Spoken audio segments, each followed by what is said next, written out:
And welcome back to my YouTube channel. I hope आप सब ठीक होंगे। आज हम क्वेश्चन नंबर 8 स्टडी करते हैं। इसमें हमें कहा गया है the LCM and HCF of two polynomial equations p of x and q of x. ठीक है, ये इक्वेशन के नेम है are 2x 4 - 1 and x + 1 x² + 2 respectively. यहाँ पे देखें, यहाँ पे पहले एलसीएम लिखा हुआ है, इसका मतलब है जो हमें पहली इक्वेशन दी हुई है वो क्या है, इन इक्वेशंस का एलसीएम। और बाद में एचसीएफ लिखा हुआ है, इसलिए जो बाद में इक्वेशन दी गई है वो हमारा एचसीएफ है। फिर उन्होंने कहा है कि ये जो दो इक्वेशन पी ऑफ एक्स और क्यू ऑफ एक्स है, इनमें एक इक्वेशन हम आपको गिवन देते हैं, पी ऑफ एक्स हमें गिवन है, हमने क्यू ऑफ एक्स फाइंड करनी है। ठीक है, तो इसके लिए हमारे पास उन्होंने एक हमें फार्मूला भी दे दिया हुआ है। वो हमारा फार्मूला है p of x multiply by q of x is equal to LCM multiply by HCF. ठीक है, ये वाला फार्मूला हम लोग यूज़ करेंगे। अब हमारे पास जिस इक्वेशन की वैल्यू गिवन है वो हम लोग यहाँ पे पुट कर देंगे और जो नहीं है उसको हम फाइंड कर लेंगे। हमारे पास पी ऑफ एक्स की वैल्यू गिवन है which is x³ + x² + x + 1। ठीक है, एलसीएम की हमारे पास वैल्यू क्या गिवन है 2x⁴ - 1 और एचसीएफ की वैल्यू हमारे पास है x + 1 x² + 1। ठीक है, अब यहाँ पे क्यू एक्स की वैल्यू गिवन नहीं है तो हम इसको एज इट इज़ लिख लेते हैं क्यू ऑफ एक्स और यहाँ पे मल्टीप्लाई लगा देते हैं। अब क्यू एक्स को इधर ही रहने दें, इस इक्वेशन को, ये इक्वेशन क्यू एक्स के साथ मल्टीप्लाई हो रही है, इक्वल की उस तरफ जाके क्या होगी डिवाइड, तो हम इसको लिखते हैं q of x as it is यहाँ पे रहेगा। अच्छा, ये लिखा हुआ है x⁴ - 1, हम इसको ऐसे लिख सकते हैं x² का होल स्क्वायर - 1² का होल स्क्वायर। ये हमने खुद से इसका स्क्वायर लिया है क्योंकि 1 का स्क्वायर ले वो वंस अगेन 1 ही आएगा और x² का जब स्क्वायर ओपन करेंगे वो x⁴ आ जाएगा। x + 1 as it is, x² + 1 भी एज इट इज़। ठीक है, अब नीचे डिनोमिनेटर में ये वाली वैल्यू ले आते हैं।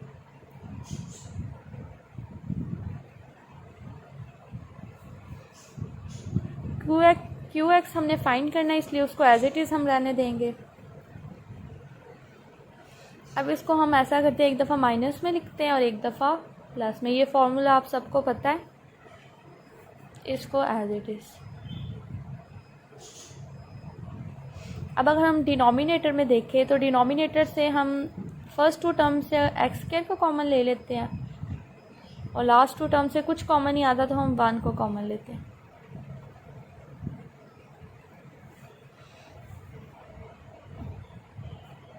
अब हम अगर इसको सिर्फ सॉल्व करें, ये है x² - 1, मतलब ये लिखा हुआ है x² - 1, तो इसको हम एक दफ़ा माइनस में और एक दफ़ा प्लस में लिख सकते हैं। ठीक है, यहाँ पे हमने ये वाला फार्मूला यूज़ किया। फार्मूला है हमारे पास a² - b² which is equal to a - b and a + b। So हमने ये वाला फार्मूला यहाँ पे यूज़ कर लिया। अब हम इसको एक दफ़ा माइनस में लिखते हैं और एक दफ़ा प्लस में, x - 1 x + 1 और ये x² + 1 एज इट इज़। अब ये दो टर्म्स को हमने कुछ भी नहीं किया, ये जैसे आ रही हैं स्टार्टिंग से ये वैसे ही हम लोग लिख रहे हैं क्योंकि इनको एवेलुएट करने की कोई ख़ास ज़रूरत ही नहीं है, हमारा क्वेश्चन वैसे ही हो जाएगा। अच्छा, अब एक दफ़ा x + 1 लिख लेते हैं और एक दफ़ा x² + 1। ठीक है, अब हम देखते हैं जो हमारे पास टर्म्स कैंसिल होती हैं उनको हम लोग कैंसिल कर देते हैं। x² + 1 कैंसिल हो रहा है और x + 1 कैंसिल हो रहा है। हमारे पास रिमेनिंग टर्म्स जो है उनको लिख लेते हैं।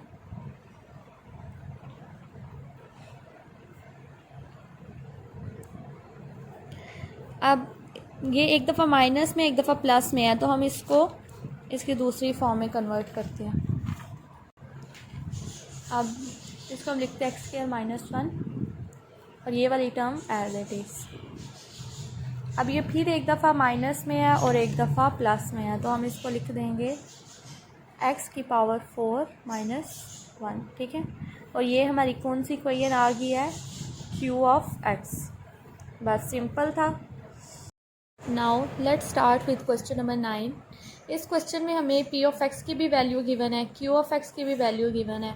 फिर आगे कहा गया है if the HCF of P of x and q of x is 10 x + 3 x - 1।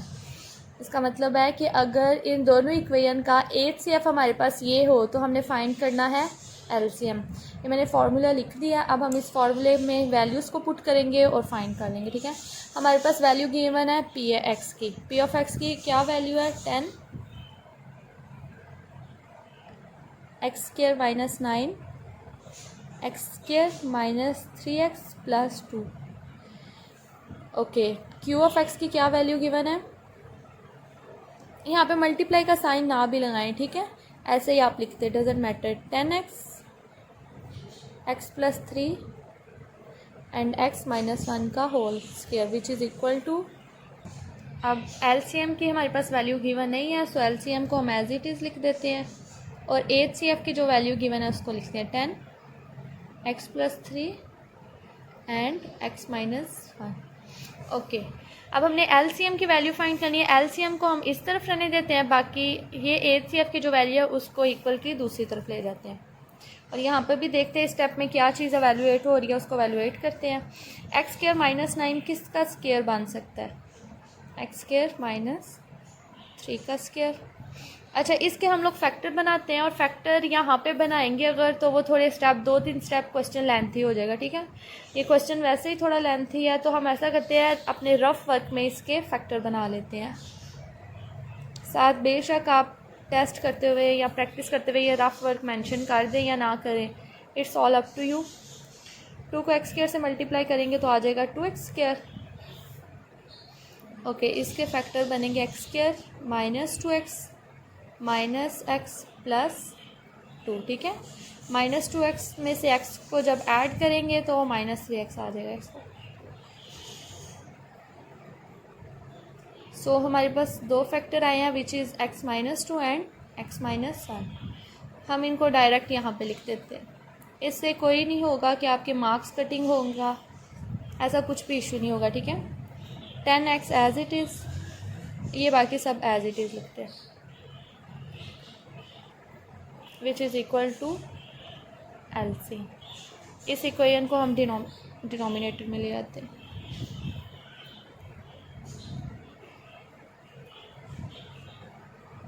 Okay, अब इसको थोड़ा सा सिंप्लीफाइड फॉर्म में लिखते हैं। इसको हम लिख सकते हैं x - 3 एंड x + 3। बाकी रिमेनिंग टर्म्स को हम एज इट इज़ लिखेंगे, 10x x + 3 and x - 1 whole square. Denominator में हमारे पास है 10 x + 3 and x - 1 which is equal to LCM। अब हम देखते हैं कि जो टर्म्स कैंसिल होती हैं उनको कैंसिल कर देते हैं। 10 x + 3 एंड x - 1 ये कैंसिल हो गया। अब जो बाकी सारी टर्म्स रह गई उनको हम लिख लेते हैं 10 x - 3 x + 3 x - 2 x - 1 का whole square which is equal to LCM। ओके, अब हम ऐसा करते हैं, इन दोनों को हम दोबारा जिस ये फॉर्म में है थे पहले उसी फॉर्म में लिख देते हैं बस। और ये हमारी वैल्यू आ गई है, किसकी वैल्यू आ गई है, LCM की। अच्छा, कुछ क्वेश्चंस में ऐसा हो रहा है कि इस फॉर्म से पहले हम इस फॉर्म में आ रहे हैं, फिर आंसर में ये फॉर्म हम दें जाएंगे। ठीक है, तो इसमें घबराने वाली कोई बात नहीं है। आप क्वेश्चन को इस फॉर्म में इसलिए ला रहे हो ताकि थोड़ा उसको सिंप्लीफाइड किया जा सके। ठीक है, और एट द एंड अगर हमारा इस फॉर्म में बन रहा हो तो हम उसको बना देते। इस क्वेश्चन में उन्होंने हमें ये नहीं कहा कि आप अपना क्वेश्चन सिंपलेस्ट फॉर्म में बताएं। ठीक है, अगर उन्होंने कहा हो कि आप अपने क्वेश्चन को जितना सिंप्लीफाई हो सके करें तो हम यहाँ ये इसको ऐसे ही रहने देंगे। ठीक है, लेकिन ये क्वेश्चन में मेंशन नहीं है इसलिए हम इसको दोबारा इस फॉर्म में कन्वर्ट कर देंगे।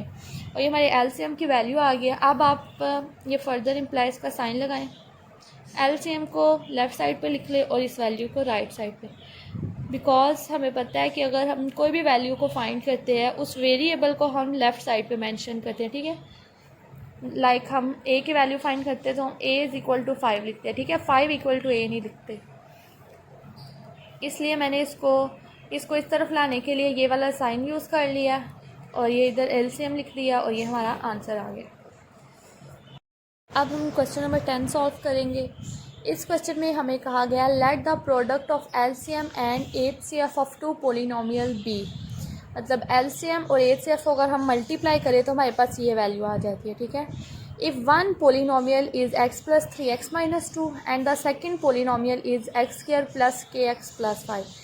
ये लेट अस सपोज ये पी ऑफ एक्स की वैल्यू और ये क्यू ऑफ एक्स की वैल्यू, हमने वैल्यू फिर फाइंड करनी है के की। तो हमारा जो फॉर्मूला था वो था p of x multiply by q of x is equal to LCM multiply by HCF. तो जो लास्ट 2 क्वेश्चंस हमने अभी किए हैं उन क्वेश्चंस में हमें इनमें से किसी 3 चीज़ों की वैल्यू गिवन थी, एक ही हमने फाइंड करनी थी, ठीक है। लेकिन इस क्वेश्चन में चारों की हमें वैल्यू गिवन है, हमने के की वैल्यू फाइंड करनी है। तो हम वैल्यू पुट करते हैं। पी ऑफ एक्स की हमारे पास वैल्यू है x plus 3 x minus 2। Q of x की वैल्यू है एक्स स्क्वायर प्लस के एक्स प्लस 15। एक्चुअली यहाँ पे 15 आता है, ठीक है। और एलसीएम और एचसीएफ को मल्टीप्लाई करें उसकी वैल्यू है ए, क्योंकि ऊपर उन्होंने क्वेश्चन में मेंशन किया हुआ है कि इनका प्रोडक्ट ले तो ये वैल्यू आती है, ठीक है। अब हम सिर्फ सिंप्लीफाई करते हैं। हमने के की वैल्यू फाइंड करनी है और वो इस फैक्टर में, इस फैक्टर को हम यहाँ पे ही रहने देते हैं, इन दोनों को इक्वल के दूसरी तरफ ले जाते हैं। ये x प्लस 3 का स्क्वायर है तो इसको क्या हम इस तरह लिख सकते हैं, इसको हम इस तरह लिख देते हैं, ठीक है।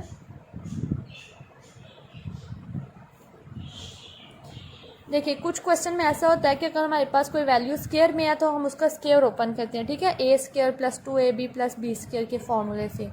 लेकिन यहाँ पे हम ऐसा नहीं करेंगे, ठीक है। हमने क्योंकि अपने क्वेश्चन की कंडीशन के अकॉर्डिंग देखना है कि फॉर्मूला ओपन होगा उसको 2 दफ़ा लिखना है या उसको एज इट इज़ रहने देना है। यहाँ पे उसको 2 दफ़ा हम लिख रहे हैं ताकि डिनोमिनेटर की टर्म के साथ हम इजीली कैंसिल कर दें, ये इसके साथ कैंसिल और ये इसके साथ कैंसिल। अब हमारे पास ये रह गया x plus 3 and x plus 5। अब हम ऐसा करते हैं, यहाँ पे राइट साइड पे इन दोनों को आपस में मल्टीप्लाई करते हैं। x को x के साथ मल्टीप्लाई करेंगे तो हमारे पास आ जाएगा एक्स स्क्वायर, x को 5 के साथ करेंगे तो आएगा 5x, फिर 3 को x के साथ करेंगे और फिर 3 को 5 के साथ। फर्स्ट टर्म को फर्स्ट टर्म के साथ, फिर फर्स्ट टर्म को सेकंड टर्म के साथ, फिर सेकंड टर्म को फर्स्ट टर्म के साथ और सेकंड टर्म को सेकंड टर्म के साथ, ठीक है। एक्स स्क्वायर प्लस के x plus 15 x square 5x plus 3x 8x plus 15। अब हमें सिर्फ के की वैल्यू चाहिए इसलिए इस टर्म को यहाँ पे रख देते हैं। ये जो 2 एक्स्ट्रा टर्म है इनको इक्वल के दूसरी साइड पे ले जाते हैं। पहले यहाँ पे जो टर्म्स हैं उनको लिखें, ये पॉजिटिव है इस तरफ आके हो जाएगा नेगेटिव और ये भी पॉजिटिव है यहाँ पे आके नेगेटिव। अब एक्स स्क्वायर और माइनस एक्स स्क्वायर कैंसिल, 15 और माइनस 15 कैंसिल, हमारे पास रह गया के एक्स इक्वल टू 8x।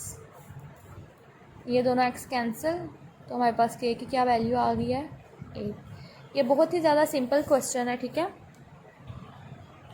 अब हम क्वेश्चन नंबर 11 करते हैं।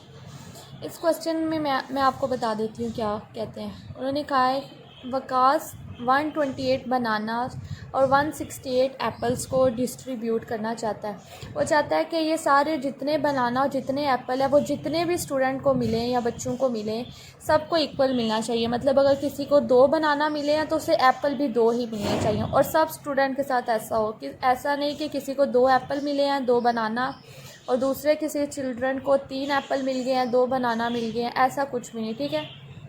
तो देखिए अब बनाना तो 128 है लेकिन एप्पल ज़्यादा है, इसका मतलब है कुछ स्टूडेंट्स ऐसे आ जाएंगे जिनको बनाना तो मिलेंगे लेकिन एप्पल तो मिल जाएंगे लेकिन बनाना नहीं मिलेंगे, ठीक है। तो इसको करने का बहुत ही सिंपल सा वे है। वैसे मोस्टली ऐसे क्वेश्चन वो पेपर में एग्जामिनर देने से अवॉइड करता है लेकिन रिस्क नहीं लेते, कर लेते हैं। 2 6 12, 2 4 दा,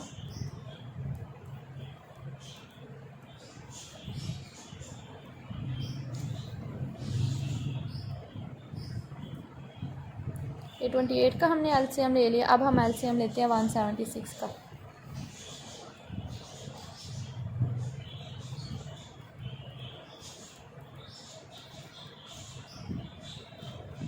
ओके, अब हम यहाँ पे लिखते हैं 128।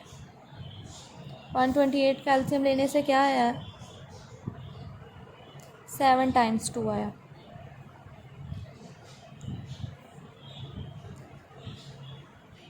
और 176 का लेने से 4 टाइम 2 और 11। ओके, अब जो दोनों में कॉमन है उनको पिक कर लेते हैं और इनको मल्टीप्लाई कर दें। 4 टाइम 2 कॉमन आया, 2 2 दा 4, 4 2 दा 8, 8 2 दा 16। इसका मतलब है 16 ऐसे चिल्ड्रंस हैं जिनको जितना बनाना दिया जाएगा उतने ही उनको एप्पल मिलेंगे। ठीक है,